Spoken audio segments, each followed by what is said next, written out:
Bonjour et bienvenue dans cette nouvelle vidéo.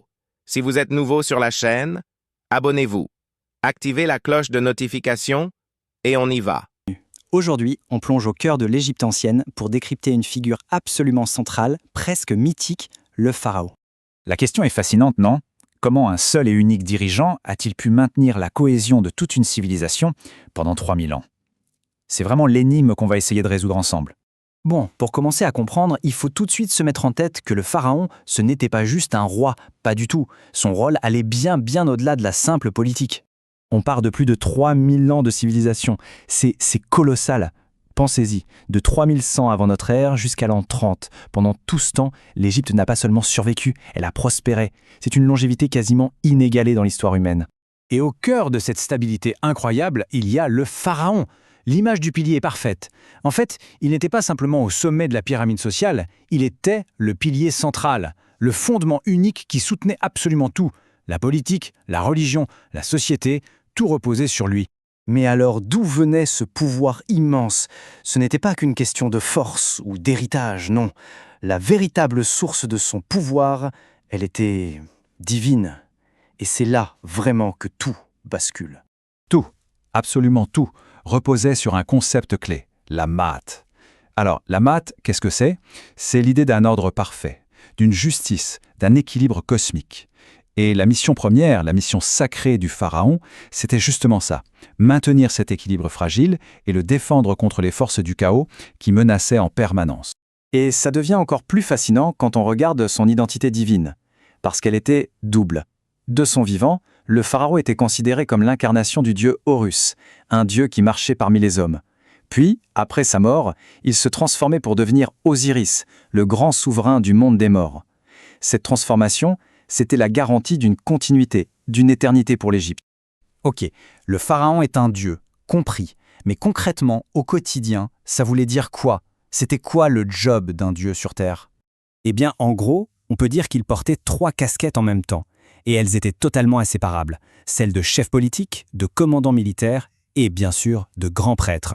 Et ces 3 rôles s'entrelaçaient parfaitement.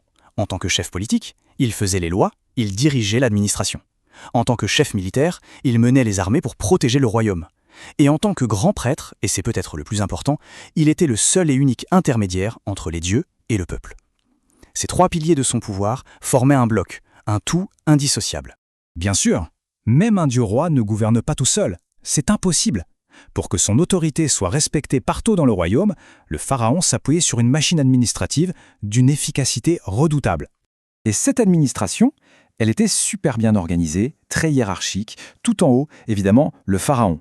Juste en dessous, son bras droit, le vizir. Ensuite, les gouverneurs dans chaque région. Et à la base de tout ça, les scribes. Eux, c'était la véritable colonne vertébrale de l'État. Ils notaient tout, ils exécutaient tout. Et ce pouvoir, il n'était pas abstrait. Il était visible partout, à travers des symboles très forts.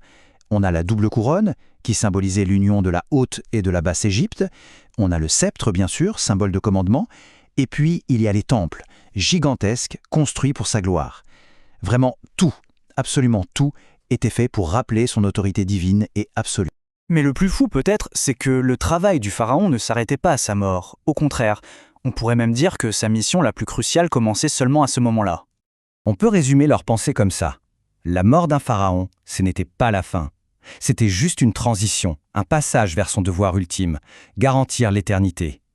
Il devait continuer à veiller sur l'Égypte, mais depuis l'au-delà. Et c'est exactement pour ça qu'on a les pyramides et la momification. Ce n'était pas juste une question de luxe ou de tombe grandiose, non, c'était des outils, des dispositifs conçus pour assurer son passage vers l'éternité. La pyramide était sa demeure éternelle pour qu'il puisse continuer à protéger son peuple pour toujours. Voilà, le tableau est complet.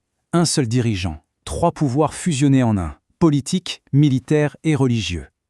Et c'est cette concentration extrême du pouvoir dans les mains d'une seule figure divine qui est le secret de cette stabilité millénaire de l'Égypte.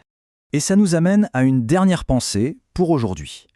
Ce modèle d'un pouvoir total légitimé par le divin a tenu pendant 3000 ans. La question qu'on peut se poser, c'est est-ce qu'une société moderne, la nôtre, pourrait encore placer autant de confiance et un pouvoir si absolu entre les mains d'une seule et unique personne? C'est une question qui fait réfléchir.